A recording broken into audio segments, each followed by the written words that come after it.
Салам алейкум всем. Я рад приветствовать всех. Сегодня у нас в гостях заслуженный артист Карачаева-Черкесии, за плечами которого 22 года работы в театре. Зураб Рамазанович Капсеркенов. Зураб, спасибо, что согласился принять участие в нашем подкасте. Салам алейкум. Приветствую всех. Зураб, расскажи, пожалуйста, с чего начался твой путь в театр? Кто или что подтолкнуло тебя, чтобы работать на сцене? Ну, наверное, все-таки больше к этому меня подталкивал отец. Он, наверное, в детстве еще во мне увидел какой-то потенциал в этом направлении. Ну, как и все, наверное, ну, не все, но многие дети.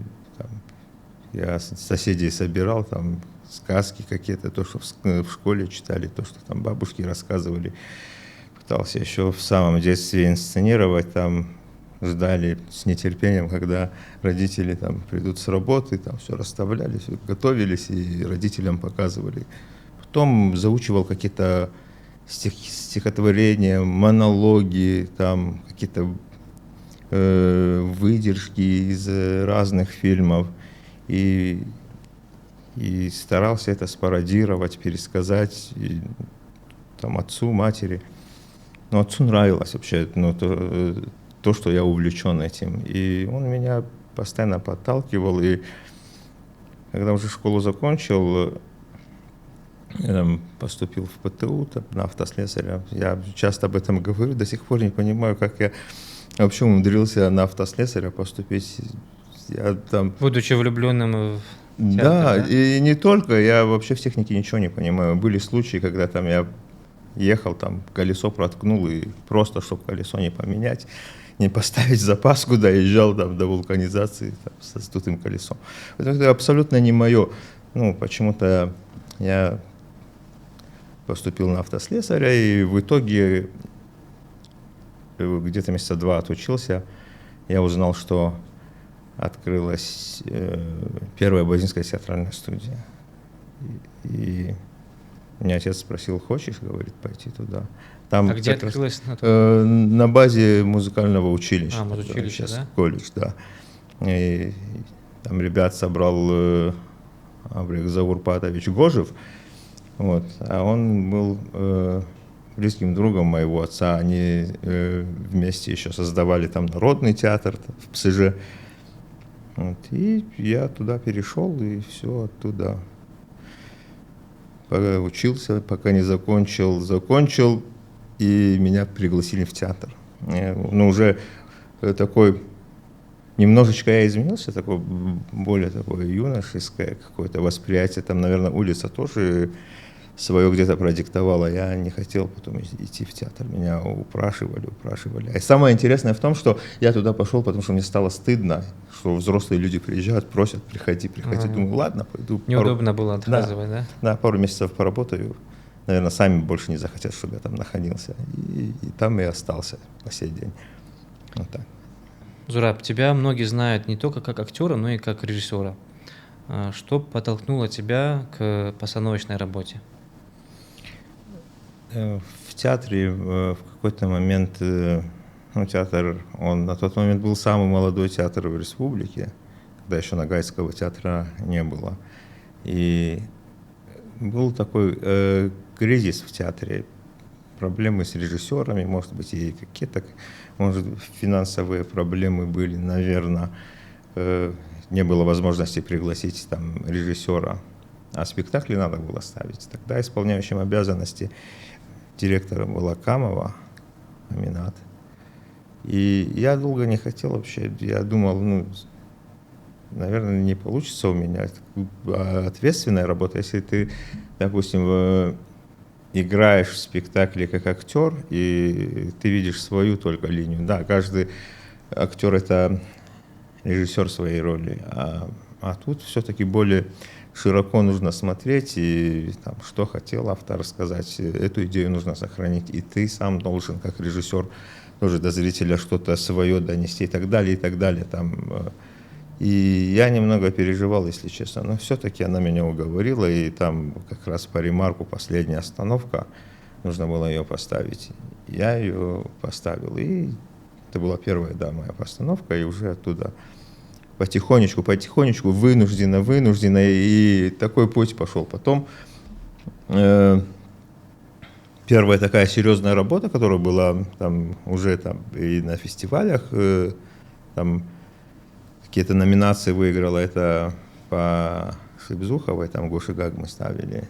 Вот это была первая такая серьезная постановка, которая уже там. Кстати, по-моему, на этом фестивале твою роль тебя признали как самого Да, там, там две номинации. талантливого актера или Нет, какая как, номинация там была? именно по режиссуре высшее профессиональное мастерство. А, да. Да, высшее профессиональное мастерство мы номинацию взяли, и сохранение языка, культуры и традиций. Твою работу так высоко оценили, да? Да. Фестиваль Абазино-Абхаз. Адыго-абхазских Адыго-абхазских. театров, да, наш Кавказский меловой круг называется, он постоянно проходит. Каждые 2 года проходит в Майкопе. Вот в театре ты действительно достаточно очень много работаешь. 22 года — это прям очень большой срок. И за это время ты сыграл множество ролей. Какая из них для тебя является самой важной или, может быть, самой личной? Знаешь, я могу с точностью сказать, какую роль я больше всех ненавидел. Это я могу точно сказать. Но остальные роли, они, знаешь, каждый... Можешь рассказать про это? Который ты ненавидел? Да, это была сказка про нартов. Я играл Нартеса Срука. Ну, она была так написана, ее написал Шидов. Она была так написана, что она вообще, именно сама пьеса мне не нравилась, как она была написана. И вот этот Сусрука постоянно, который был чрезмерно правильным, и я его играл, а до этого я очень много отрицательных ролей сыграл. И он меня выбешивал. Я вот каждый раз, когда выходил на сцену, думаю, когда же этот спектакль вообще спишут, чтобы... Сложно было перестроиться или что? Дело не в том, что было сложно перестроиться.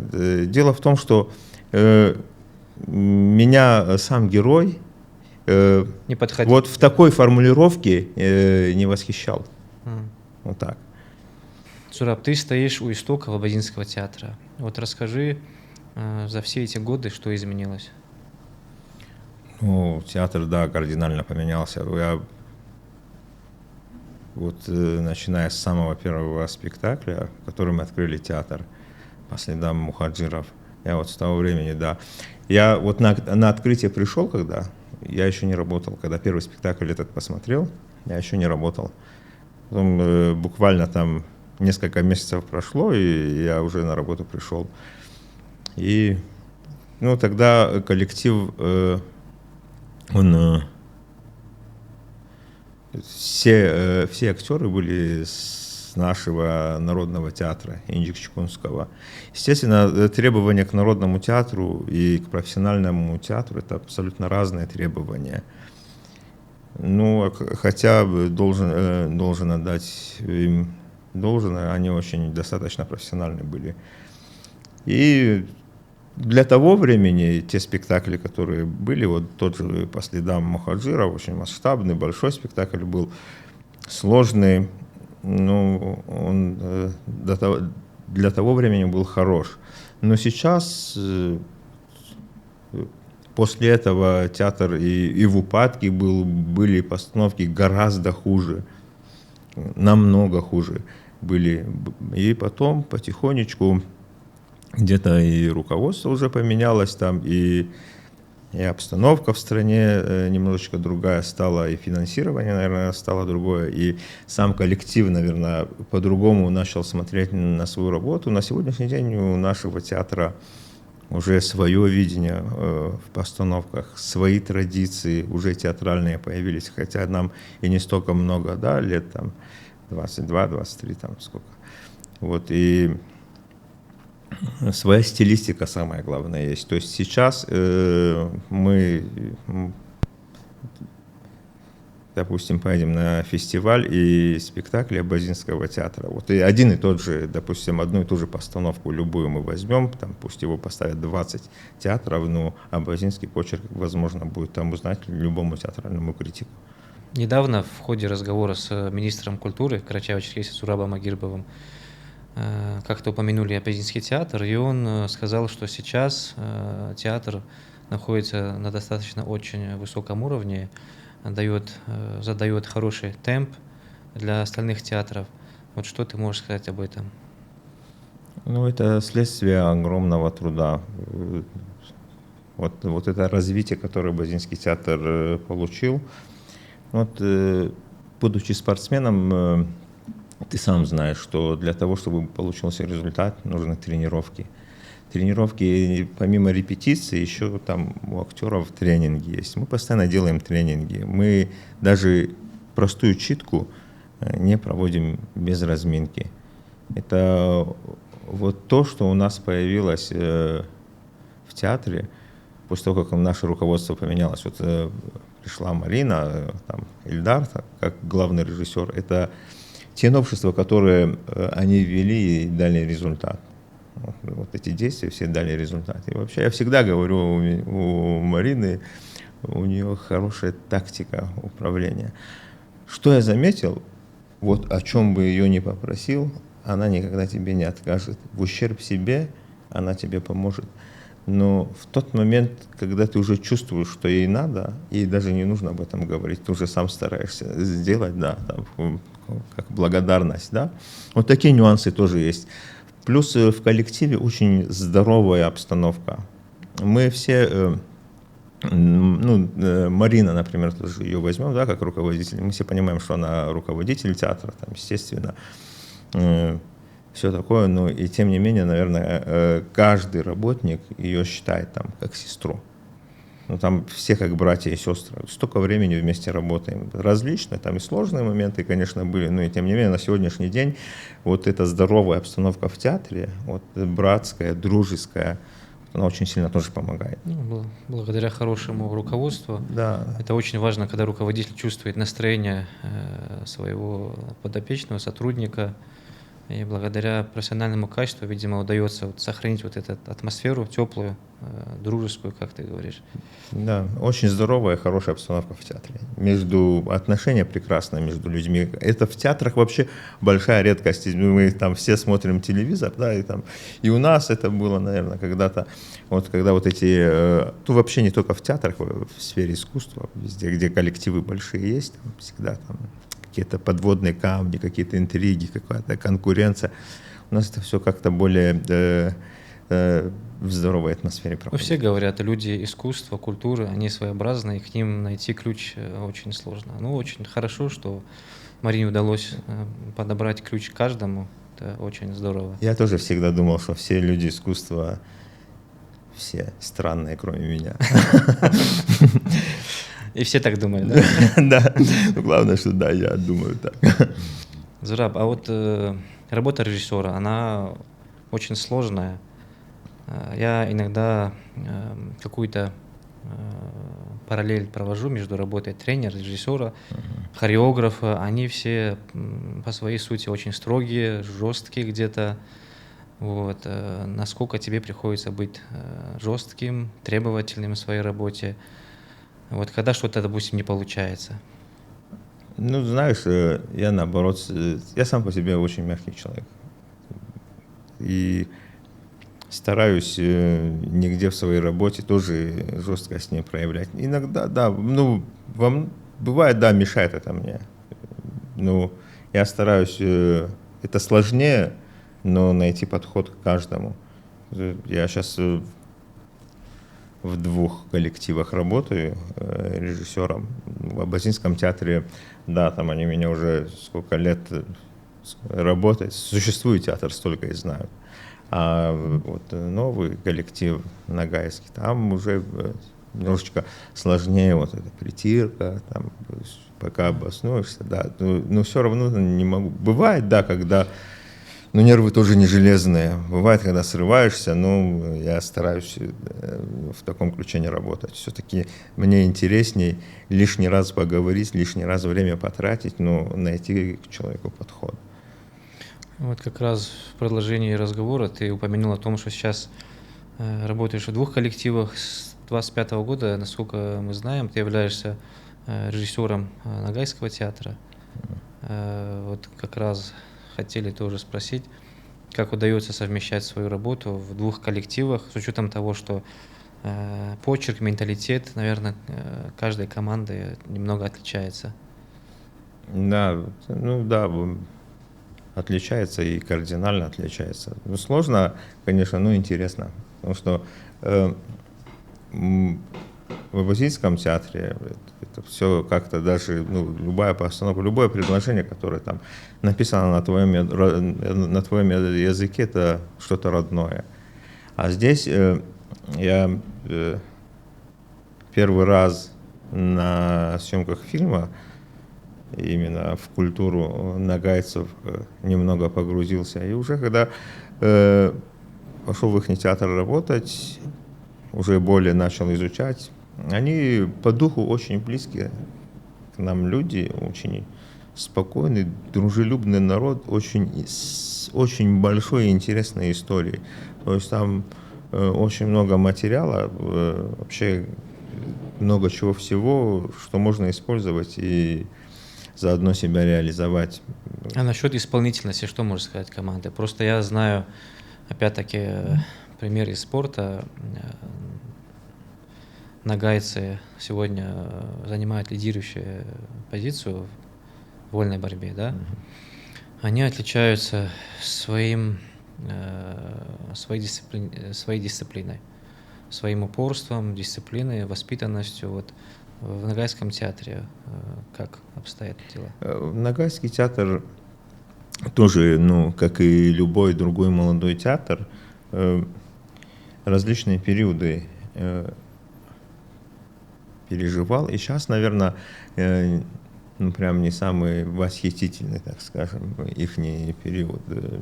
Много есть сложный период, да, сейчас? Да, много есть на что внимание обратить, много есть над чем работать. Но что я заметил, это очень талантливый народ, и потенциал у них большой. Вот. Я думаю, в скором времени они и именно в театре тоже хорошо себя заявят. Хотя уже они, я вот вижу, начинают развиваться. Вот до того, как я пришел, у них там хорошая постановка тоже была. Назор Ямкужев ставил там ретро. Неплохая постановка. Недавно ее возили. Следом я как пришел, сразу там сказку им поставил. И сейчас над новой постановкой, над исторической работой, она очень интересная. Там Ян Бекеш про девушку у воина, которая там облачила себя в мужскую одежду, чтобы отец не пошел. Отец был старый, и чтобы его не забрали на войну, вместо него она пошла. Кто-то из семьи должен был Очень пойти. Интересный сюжет. Да. И вот она... Так как легенда, да?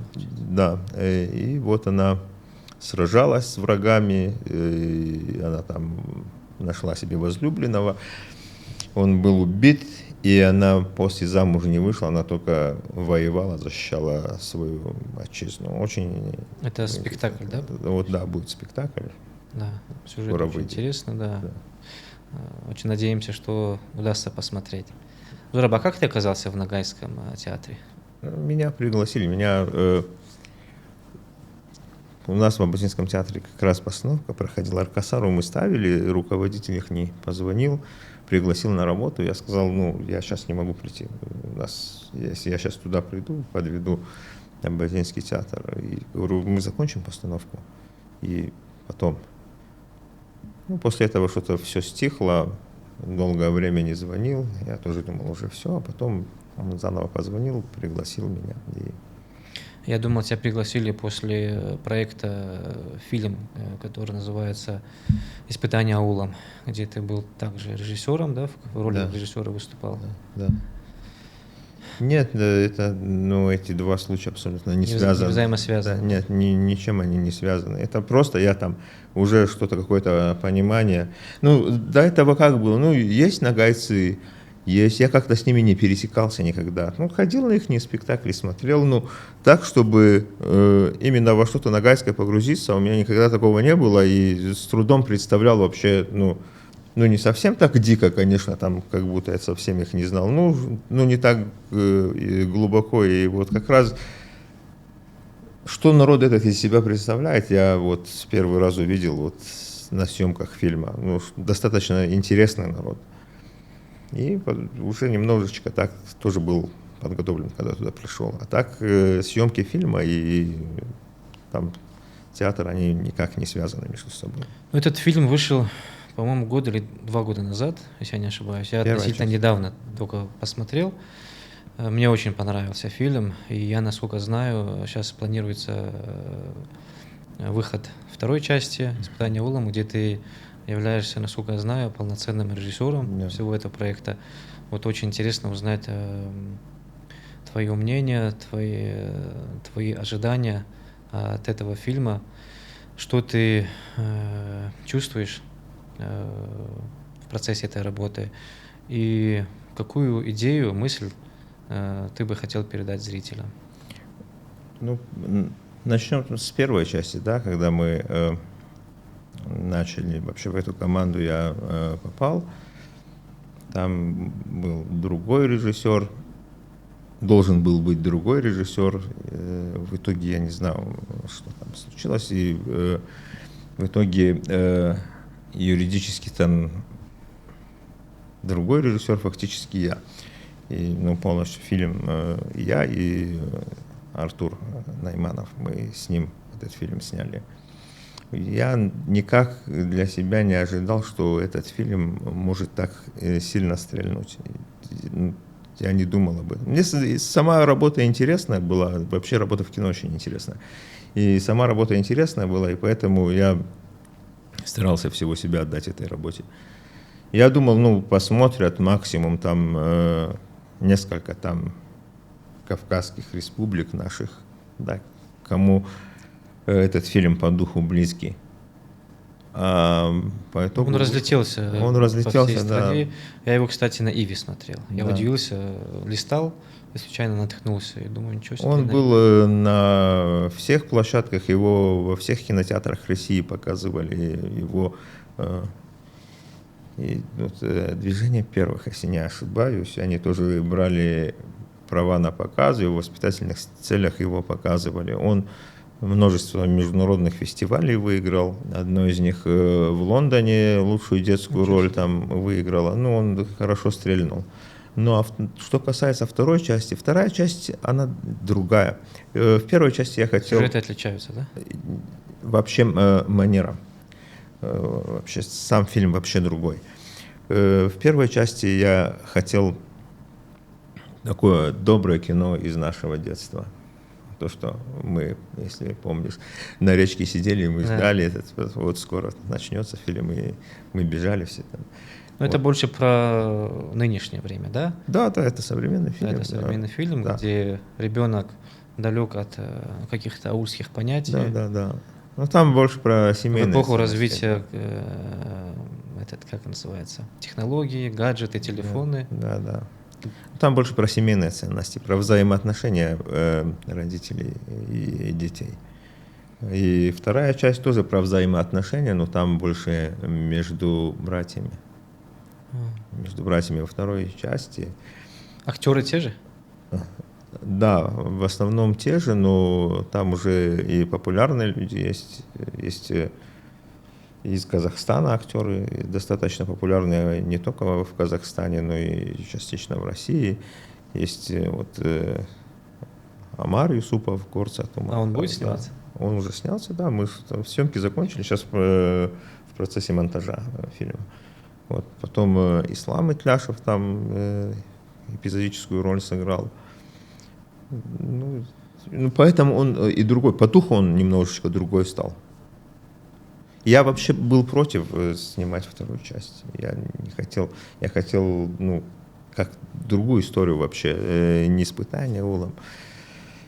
Просто называлось бы по-другому. Были бы другие актеры. Я так хотел, но в итоге и авторы идеи, и продюсеры настояли на том, что фильм хорошо зашел, и люди хотят вторую часть, и вот так сняли вторую часть. Но я все равно сделал так, чтобы он отличался по духу, чтобы это было вообще другое кино. Зураб, вот скажи, какую роль играет кино и театр в жизни абазинского народа? и как они влияют на сохранение традиций и самобытности? Ну, что касается театра, у нас более развит театр, да, в нашем народе. Кино у нас пока мы сняли один художественный и один документальный, сколько я помню. Ну, в основном сейчас работает театр. Конечно, театр наш создан именно для этого, для сохранения языка, культуры и так далее. Он прям направлен на это. Ну, в некоторых местах, может быть, еще не я не согласен, наверное, еще и руководство наше не согласно. Мы бы, наверное, еще больше хотели бы углубиться в это направление, потому что сейчас существуют различные планы, да, это государственное учреждение, план нужно выполнять, и вот взрослые, например, спектакли мы ставим на родном языке. И взрослые уже и так знают наш язык. Детские мы в основном ставим на русском языке, потому что мы можем зарабатывать только на детских спектаклях. Театр может зарабатывать только на детских спектаклях, чтобы в дальнейшем была возможность существовать. И мы эти постановки делаем на русском, а как раз вот с детьми, со знанием абазинского языка, там среди детей у нас большая беда. И вот эти нюансы нужно, наверное, подкорректировать, подумать. Что касается кино для нашего народа, вот у нас вот мы «Три брата» снимали и на абазинском языке. Сейчас, на сегодняшний день, мы это сделали, и мы понимаем, что мы можем это делать. Мы можем это делать гораздо лучше. Мы с того времени стали более профессиональны, больше начали понимать.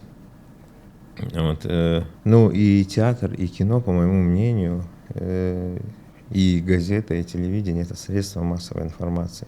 Через театр, через кино мы можем вести пропаганду языка, воспитывать молодежь и так далее. Это такая сфера, которая там, ну, много чего охватывает, охват большой. Поэтому надо развивать. Особенно вот что касается каких-то медиа вещей, там, вот в этом плане нужно нам работать. Зураб, вот ты сказал, что вы спектакли ставите и на русском, и на родном. Вот актерам что легче дается? Передать свои эмоции на своем родном языке или на русском? Вот. Когда ставишь какую-то национальную вещь, это, конечно, на родном языке, как оно звучит, оно ни на каком другом не прозвучит. Когда драматург, допустим, абазин, и это написано на абазинском языке, конечно, там смысл передается гораздо глубже. Но не скажешь на другом языке так, как можно сказать это на абазинском. Это касается и других народов, конечно, там, и карачаевцев, и черкесов, и других братских народов. Вот, если карачаевец драматурга это ставит, карачаевский театр на карачаевском языке, на другом языке так прекрасно это не скажешь. И точно так же и у нас у абазин. А чаще какие жанры ставите? Мы разноплановые, мы прям стараемся, если мы ставим трагедию, мы следующий спектакль прям стараемся поставить комедию. Мы вот так мешаем. Чтобы нам для чего это нужно, чтобы актеры были разноплановые. Если мы все время будем в одном направлении работать, и актеры могут заштамповаться. Вот есть такие случаи, даже есть актеры одной роли. Например, кто-то и играет всю жизнь Баба-Ягу, и все другие роли этот человек играть больше не может. И даже когда ей нужно играть принцессу, она продолжает играть Баба-Ягу неосознанно. Поэтому мы стараемся постоянно мешать. Кстати, по-моему, и в кино у многих актеров профессиональных, по-моему, эта проблема есть, когда не может выйти из своей прежней роли, да, Да, и перестают с ними заключать контракты и так далее, и, в общем, их перестают приглашать на различные фильмы, да. да. А вот насчет, я из уст одного из актеров Ободзинского театра слышал, что очень сложно удается играть в каких-то романтических спектаклях. Не знаю, с чем это связано. Может, менталитет наш как-то отпечаток дает. Э, Что ты скажешь насчет этого? Какие-то лирические вещи, да, Да, сложно играть. ну сложно, да, передавать эмоции там. Да. Ну что, у нас, наверное, тут несколько таких причин, по моему мнению. Во-первых, у нас такой специфический язык, очень грубый. У нас, если начать признаваться в любви на абазинском языке и поставить стороннего человека, он никогда в жизни не догадается, что ты признаешься в любви. Потому что у нас очень грубый язык. Наш народ, он очень соответствует своему языку внутренне. Они очень жесткие, очень эмоциональные, они очень быстрые и они, да, перейти вот в такую лирику, да, действительно сложно, потому что это и мелодика языка не передает. Не только, вот, мелодика языка, когда не передает, оно и в душе не ложится. А есть очень, допустим, мелодичные языки. Они это народы, которые формировались там совершенно в других условиях. Там другая география у них была. И им не требовалось издавать такие звуки, которые мы издаем. Из их уст лирика звучит гораздо красивее и прекрасней. Да, ну, там, по моему мнению, много таких причин. Актерам, наверное, легче дается играть в тех спектаклях, где нужно показать храбрость, воинственность и Да. так далее, да? Отрицательных героев я прям очень сильно люблю играть отрицательных героев. Это огромное удовольствие получаю. Потому что там раскрываешься больше, там у тебя нету рамок. Ты там можешь творить все, что хочешь. В этом плане, да. Зураб, вот ты много работаешь с фольклорными сюжетами. Что ты можешь сказать про наши сказки, легенды? Что ты лично для себя находишь в них? Наши сказки, я раньше, наверное, до определенного момента я их воспринимал как и обычные сказки, да, там Баба Яга, там, Дедушка Мороз, там зайчик прибежал, там волк убежал и так далее. Но со временем я начал понимать, что это не какие-то небылицы, а там конкретная история нашего народа с конкретными географическими обозначениями, с конкретным посылом. Мы когда записывали сказки как раз с вами, и я тогда тоже говорил о том, что они очень жесткие и в какой-то мере жестокие. Может быть, когда их рассказывали, они нужны были для того, чтобы там воспитать из мужчины настоящего воина, ну, грубо говоря, да. Если помните, вот я ставил кукольный спектакль «Река Загидан». Это вообще, эту сказку я из двух сказок собрал.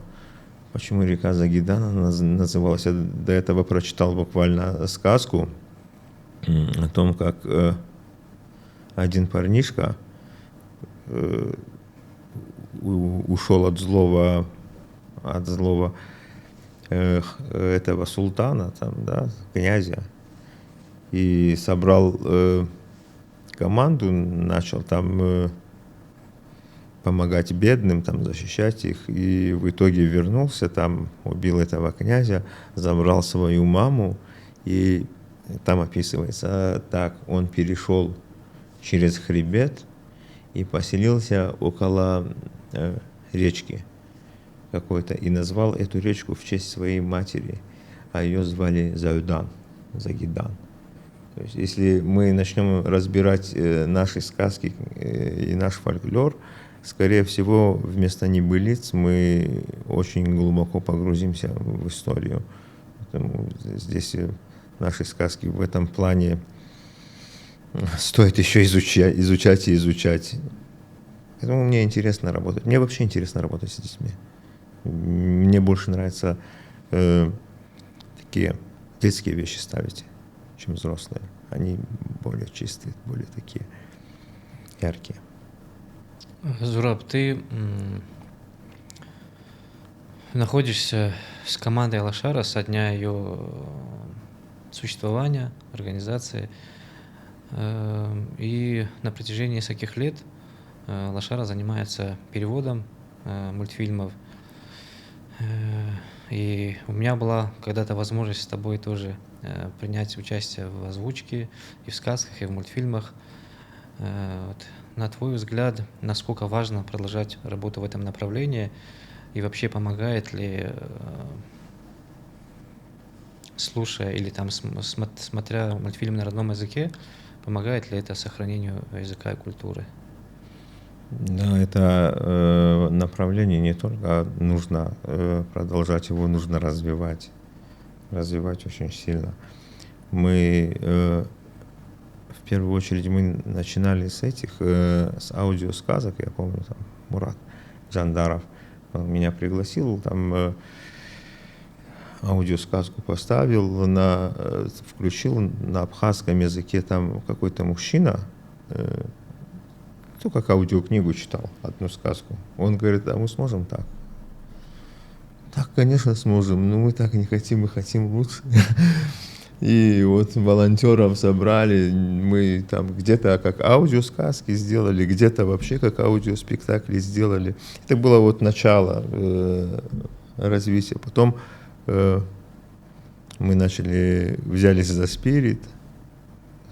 Spirit это был первый опыт, по-моему. Да, это был первый опыт. И эти сказки был первый опыт. И это тоже хорошо, я не боюсь там что-то делать в первый раз.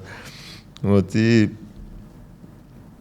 я вот с самого открытия, наверное, вот когда вот только Муса приехал и рассказывал о своих планах, я был там. И вот с того времени я всегда говорил о каком-то медиацентре, потому что это мощный, хороший медиацентр нужен нам, и чтобы там не только там сказки можно было озвучивать, там, мультфильмы, но и постоянно что-то снимать.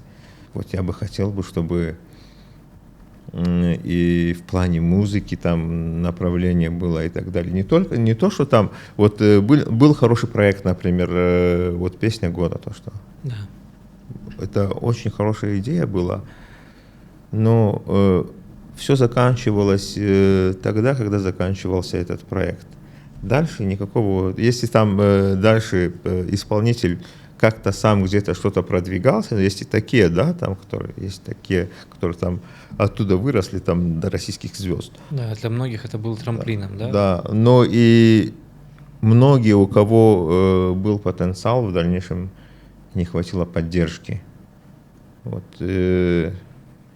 и если бы был бы такой какой-нибудь центр, почему я говорю о развитии, да, вот в этом направлении, к чему мы должны прийти? Какой-то культурный центр, имеешь в виду? Да, нет, медиацентр именно, вот, который сотрудничал бы там с продюсерами, с различными там студиями звукозаписи, да, профессиональными и так далее, и так далее. Тогда можно было бы делать все, что мы захотим, все, что придет в голову, мы могли бы реализовать.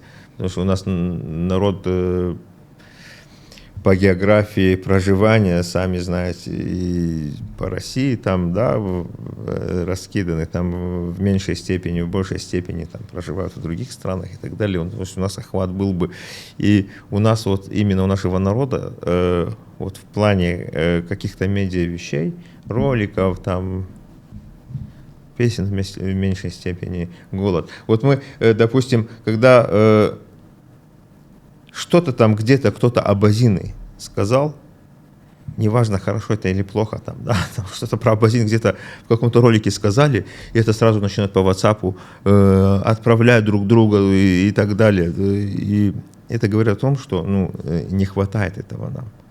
Люди жаждут видеть, слышать свой родной язык. И это дало бы еще возможность, если были бы, например, какие-то детские передачи, которые там могли бы наши дети смотреть на родном языке. Вот, это все, конечно, в этом направлении нужно работать очень усиленно. Имеется в виду, если бы был центр, и 24 часа в сутки выпускались бы аудиосказки, переводы мультфильмов, там какие-то... Да, вот. Мы могли бы снимать, допустим, веб-сериалы. Это очень хорошая вещь тоже, веб-сериал. То есть на любую тему. Мы могли бы отношения, там, семейные ценности, там, сохранение языка, культуры, мы могли бы там рассказывать о своей истории не только там нашему зрителю, да, там, нашему народу, но и другим тоже. У нас на самом деле многие же не понимают, насколько глубока и богата наша история, наша культура. Нас многие не воспринимают такими, какие мы есть. Они думают, что мы какие-то пещерные люди с гор. Многие. Но на самом деле у нас очень мощнейшая культура, очень мощнейшая. Даже вот обычные взаимоотношения между друзьями или там между родителями, ну какая там глубокая философия за этим стоит. Поэтому вот об этом, обо всем нужно рассказывать, чтобы это все делать. Это средства нужны, это центр какой-то, который будет проталкивать, помогать. Вот что-то такое вот нам прям необходимо. Я об этом давно-давно говорю, но пока, к сожалению, у нас его нету. Но надеюсь, мы все-таки достучимся. Зураб, а какие перспективы кукольного театра? Помнится, как-то ты при поддержке Алашары начинал это все развивать, продвигать. Сейчас на какой-то стадии и вообще есть ли перспективы в этом направлении? Да, есть, конечно. Вообще в работе с детьми всегда есть перспектива. Сейчас почему кукольный театр немного угас, к сожалению, столкнулся с некоторыми проблемами. Чтобы кукольный театр существовал, нужно зарабатывать деньги. Чтобы зарабатывать деньги, их нужно зарабатывать легально. Да?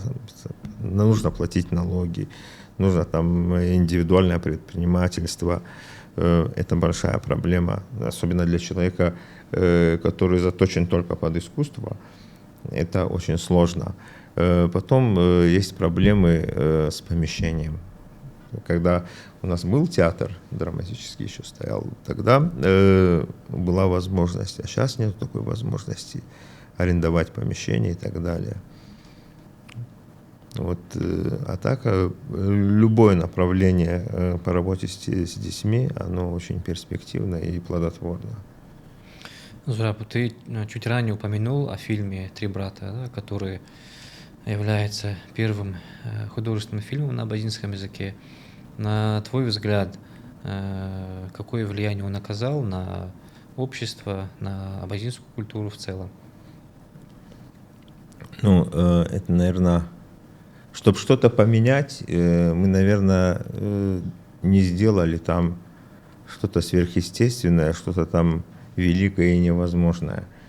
Нет, ну, наверное, все-таки основная цель, как я понимал в тот момент этого проекта, была показать, что мы можем, что у нас есть материал, что мы можем это реализовать, и мы готовы это делать. Ну, после этого, ну, пока никаких шагов в этом направлении сделано не было, к сожалению. Ну, не то чтобы не было сделано, ну, что касается меня лично, я и сам в фильмах снимался, да, помимо этого, и всегда искал где-то что-то за такие проекты зацепиться. И как мы до этого сказали, уже дошел до того, что там сам снял уже практически 2 полнометражных фильма. И ну, я лично не стоял, ничего не ждал. Но сейчас, я думаю, и понимание есть. Если бы мы сейчас той же командой еще раз отсняли бы именно этот же фильм, он получился бы гораздо лучше. И тот был неплохой. Ну, по меркам бюджета, за какой бюджет он был снят, это получился очень хороший фильм. Все упирается в бюджет всегда. Зураб, вот если бы не ограничивать бюджет, вот если бы на любой фильм, который бы ты захотел снять, выделялось бы там энное количество, ну, в общем, неограниченное количество денег, какой бы это фильм был? Это, наверное, было бы что-то обязательно историческое, как и любой кавказский мужчина, наверное, там весь Кавказ любит историю. Это было бы что-то историческое, про единство, взаимоотношения и, наверное, любовь. Вот что-то вот объединенное, вот такое было бы. Но вот сейчас, на данный момент, вот есть 2 материала, ну, которые, допустим, я хоть завтра готов снимать. Вот есть идея, есть там написанные синопсисы уже. Они оба исторические, оба на реальных событиях, очень интересные. Один про абазинца, моего предка Адия Капсергенов был такой. И Основано на реальных событиях, получается? да. А второй про абхаза Сангуля, который там в концлагере Бухенвальда отстоял честь Советского Союза. Там с ними и казаки, и русские, и кавказские ребята находились. Очень интересный материал, тоже синопсис написан. Сейчас пишется сценарий. Ну, насколько у нас получится его снять, я не знаю. Надо этим заниматься. И там любое историческое кино, это огромный бюджет. Ну, огромный как? Допустим, нам не столько много нужно, как и, допустим, каким-то другим режиссерам. Ну, для нас это большие деньги. Вот если взять, например, Чебурашку, да? Чебурашка.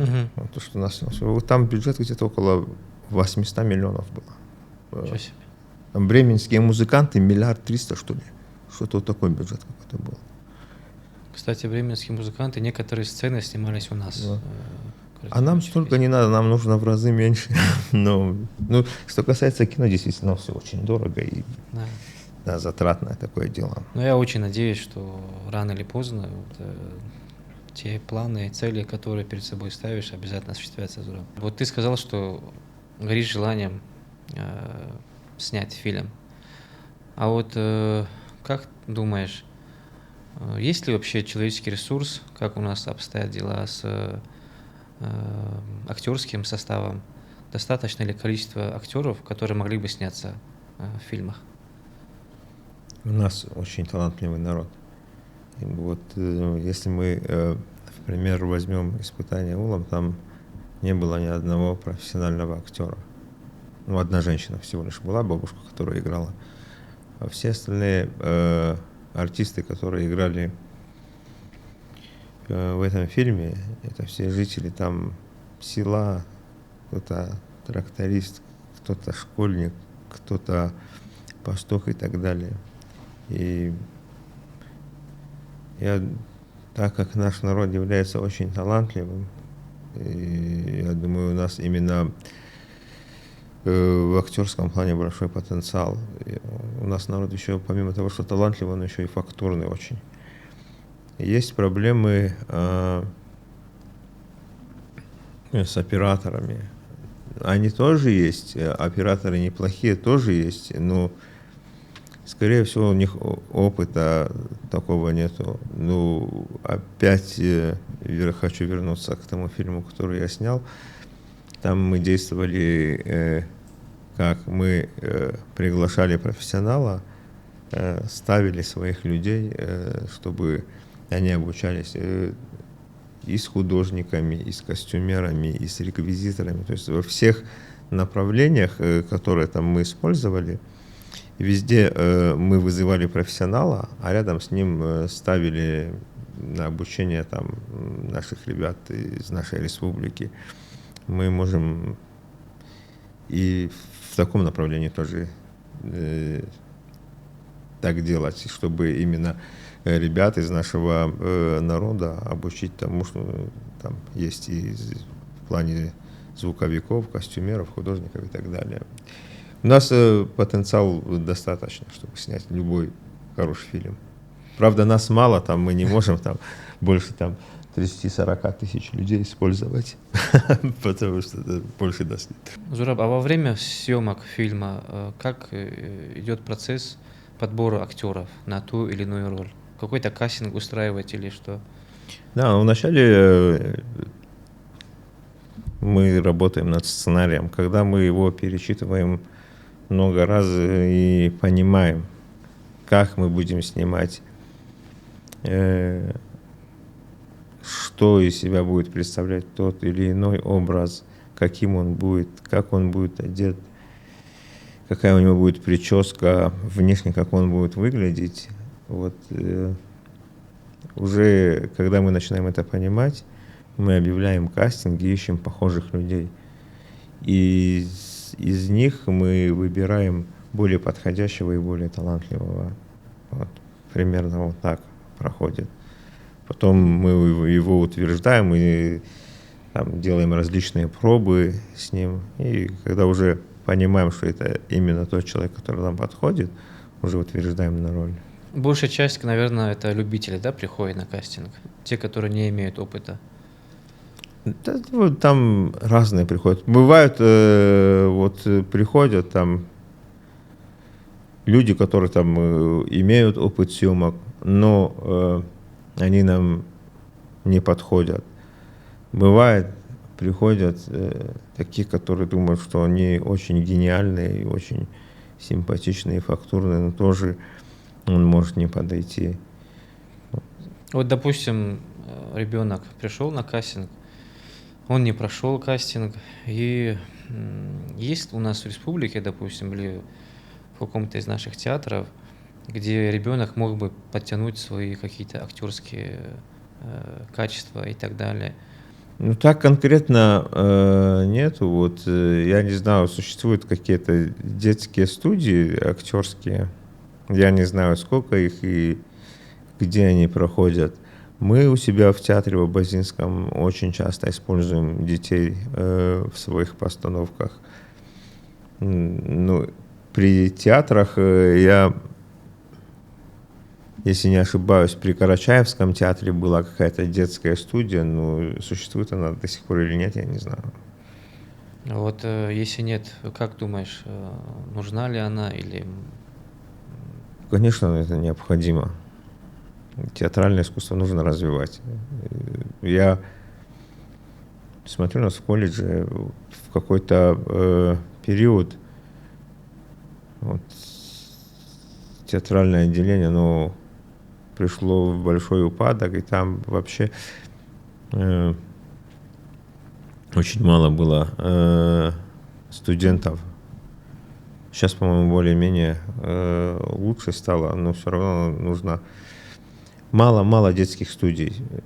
Детских студий мало. Нужно Надо развивать, да, это. актеры, да, вот и работники театра, они либо при театрах нужно делать студии, либо самостоятельно, платно, как дополнительный заработок для самих актеров тоже. Нужно открывать студии и работать. Вот на твой взгляд, актерское мастерство насколько необходимо или вообще нужно ли для нашей молодежи? Оно не только не для молодежи, она нужна для любого возраста. Ведь актерское мастерство — это не то, что немножечко неправильное понимание, то, что сейчас выйти на сцену и перевоплотиться, да, там, и вот этим пользоваться там в жизни. Я в жизни даже не знаю, где я использовал свои актерские навыки. Может, было 1-2 раза, будучи студентом еще, может быть. Ну, актерское мастерство — это в первую очередь это физкультура тела. Это тренировка души, посыл, энергетика, правильная речь.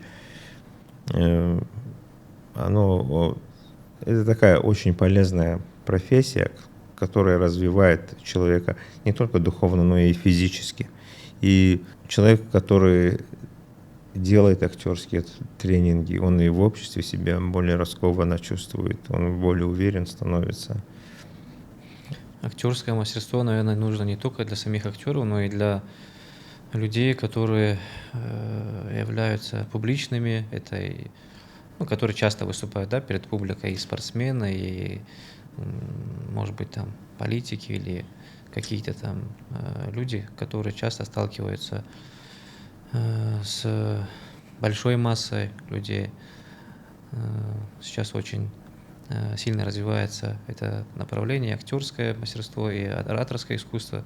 Наряду с этим во многих учреждениях где-то даже в обязательном порядке руководитель, работодатель обязывает проходить вот эти курсы своих сотрудников. Да, я же говорю, актерское мастерство — это не только там выйти, перевоплотиться. Актерское мастерство начинается с физкультуры, с физической культуры, как любой спортсмен. Вот перед тем, как делать тренинги, нужно делать разминку. Сценическая речь, например, это не только там выкрикивать слова, пытаться сажать буквы, говорить скороговорки. Это опять физические упражнения. Определенные физические упражнения, которые там действуют на определенную группу мышц. Точно так же посыл энергии. Вот есть такие тренинги, например, когда перед тобой стоит, допустим, большое количество людей, 20-30 человек стоят спиной, ты просто кричишь «Эй!» конкретному человеку. И если ты делаешь посыл правильно, поворачивается именно тот человек, к которому ты обратился. Вот, там направлений много, и это полезно каждому. Не только там тем людям, которые там находятся там в большой массе да, людей там, или там какие-то там в сфере там, по своей работе там общаются там с аудиторией. Это любому человеку, просто чтобы чувствовать себя здоровым и уверенным.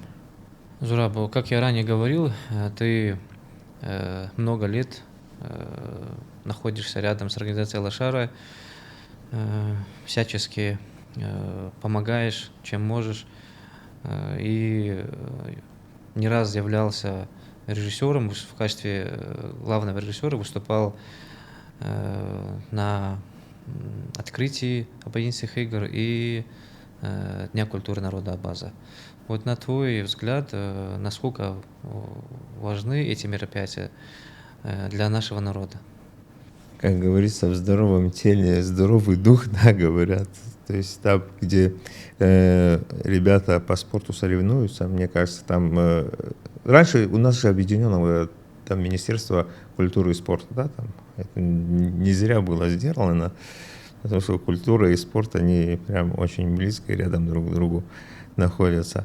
Вот когда первый раз я делал открытие, работал над открытием в ауле Псыш, я подразумеваю и сейчас надеюсь на то, что какая-то не только спортивная конкуренция между нашими аулами была, да, там, это же интересно вообще, эти игры вообще, они уникальны сами по себе там.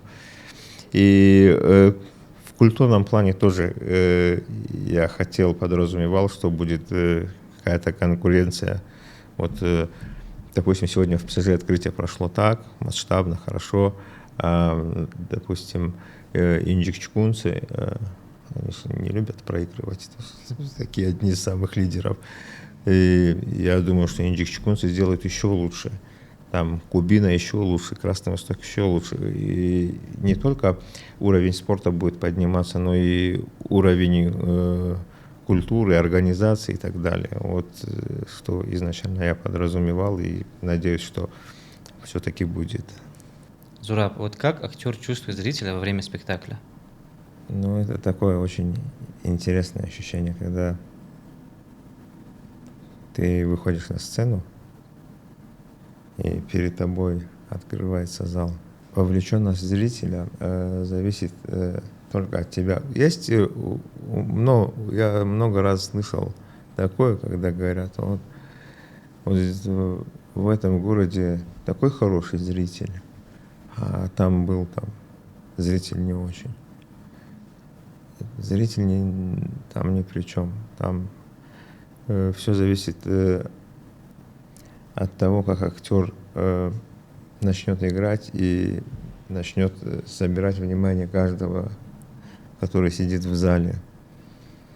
И когда идет хорошая игра, как я понимаю, в зале всегда тишина. Если в зале появляются перешептывания, какие-то, кто-то там какие-то фантики начинает открывать, какой-то лишний шум появляется, значит, я задумываюсь о том, что я делаю что-то не то. Значит, я где-то не доигрываю, значит, я не могу собрать внимание. И уже начинаешь волноваться, все больше и больше, больше, больше пытаешься догнать это внутреннее свое ощущение. Ну, когда все идет хорошо, вот эта энергетика, вот эти там несколько сот человек, там, от нескольких десятков до несколько сот человек, когда на тебя смотрят и получают удовольствие от твоей игры, это такой какой-то зеркальный эффект имеет. Ты как будто вот посылаешь энергию, пучок энергии, а оттуда вот такой огромный пучок к тебе обратно приходит. Это какое-то интересное чувство, которое, наверное, словами невозможно передать. Раньше я вообще любил часто выходить на авансцену и всматриваться в глаза зрителей. А сейчас в последнее время почему-то я этого не делаю, не знаю. Но раньше я от этого тоже огромное удовольствие получал. Я когда играл, старался выходить на авансцену и прям вот первые там 2-3 ряда старался им в глаза смотреть. Вот этого тоже там. По-разному, наверное, у всех по-разному, но у меня вот так. А вот в нашей республике зрители насколько благодарны? У нас посещаемость, да, в последнее время именно в наш театр в Абазинске стало трудно достать билеты на некоторые спектакли. Но в целом зрители очень благодарны. Вообще зрители всегда благодарны. Вот мы ездили на гастроли в Абхазию, когда мы поехали. Там было такое, что люди на сцену поднимались и подарки дарили. Мне вот Коран на абхазском языке подарили, нож национальный подарили. Это все вот после спектакля люди, которых я вообще не знаю, поднимались, благодарили. Но у нас в республике ничего не дарят, к сожалению, но аплодисменты хорошие, да. Они понимают, да, хороший зритель у нас тоже. Хороший аплодисмент, да. Это тоже благодарность. Ну это да, это ради этого мы там и находимся. По аплодисментам мы понимаем, понравились мы зрителю или нет. Я несколько раз был, видел, как спектакли ставят. К моему стыду часто не получается посещать. Последний раз, когда был, думаю, все, буду все спектакли посещать. И вот как-то не получается. Вот ты говорил, что завтра в 3 часа спектакль «Непокоренная бурка». Вот я очень постараюсь посетить. К моему стыду я еще ни разу не был. Ну, вот постараюсь завтра быть. Да, это, кстати, очень интересная постановка для тех, кто еще не смотрел. Весь спектакль проходит в танце. Там 2-3 предложения в конце я говорю, а так 40 минут без остановки артисты танцуют, меняют Без свои слов, да, проходит костюмы. спектакль? Да, да. То есть, получается, все эмоции, слова передаются через танцы. Да, там 3 периода. Период Дикой дивизии, Великая Отечественная война и СВО. 3 поколения, да? Да, да. И там про то, что вот именно там очень мощные стихи вообще про бурку. Тебе стоит прийти. Постараюсь. Если я сейчас все тебе расскажу, ты потом не придешь. Хорошо. Зачем Самое тебе интересное. приходить, да. Оставим, да, на завтра. Зураб, вот как уже мы говорили, за твоими плечами огромный опыт работы в театре. Вот не хотелось ли бы тебе, не задумывалась ли ты о том, чтобы как-то передать свой опыт детям в качестве наставника, педагога, учителя? Я думал над этим и очень хочу это сделать. Сейчас очень сильно загружен работой. Я в 2 театрах работаю. Помимо этого еще какие-то там семейные дела и так далее. Очень загружен. Ну, когда я пойму, что есть те, которые хотят от меня чему-то научиться, наверное, я вот тогда сразу же начну передавать свои навыки. Зураб, короткий вопрос, если можно. Какой фильм ты бы бесконечно пересматривал бы? Мой самый любимый фильм — это «Расстанемся, пока хорошие». Да, Я его, наверное, очень хороший фильм. я очень много раз его пересмотрел и периодически пересматриваю. Мне очень близок по духу вообще. Очень хорошая история, очень хорошо снятая история. Ну, в книге она, кстати, одна из самых неинтересных глав. Она, по-моему, там «Дудка старого Хасана» называется в самой книге. Вот. В фильме лучше передали, да? Это Интереснее, да. интереснее. Это может потому, что мне понравилась там игра, актерская игра режиссера. Может, из-за того, что мне... Да, да. Режиссера, да? Да, может, из-за того, что мне вот именно вот эта работа понравилась, именно как работа. Может, из-за этого я так воспринимаю. Ну, Что больше любишь, кино или сериалы? я сериалы в своей жизни, наверное, один сериал от начала до конца посмотрел, турецкий. Меня его так хвалили, я вынужденно его до конца досмотрел. Потом думаю, не, конечно, фильмы.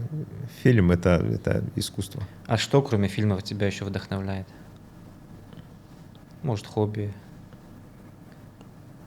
Ну, не знаю, я так, чтобы сказать, я могу вдохновиться и просто сидя на берегу. Да, могу в горы сходить, там вдохновиться, хотя я там очень редко. Очень любил охоту до какого-то момента. Перестал? Вот. Да. Времени нет, наверное, да? Не с чего больше стрелять. Зураб, мы знаем, что ты семейный, дети есть. Дети не хотят ли пойти по стопам своего отца? Когда только запустил кукольный театр, мой сын играл там, в этом кукольном театре. Ну, потом он чуть повзрослел, начал спортом заниматься. И... Дзюдо занимался, да? Нет, бокс. Бокс? Он, да, КМС по боксу, там по мужикам уже выступал, у него сейчас в армии находится, отучился на юриста, ему начало это больше нравиться. Ну, как время летит, я перебью, извиняюсь. Я его впервые помню, когда мы «Спирит» озвучивали. Да. По-моему, сколько ему лет было тогда? Я не знаю, лет 6-7, да, 7, вот так, да. Сейчас он уже в армии. Да, сейчас он уже в армии. Дочка, она учится на медика, но она более так, она более творческая сейчас, чем сын. Она постоянно посещает различные культурные мероприятия, она интересуется театрами, каждый наш спектакль. Она, наверное, ни одного спектакля нашего не пропускает. Если там есть возможность добраться, это где-то в черте города, она обязательно приходит, смотрит.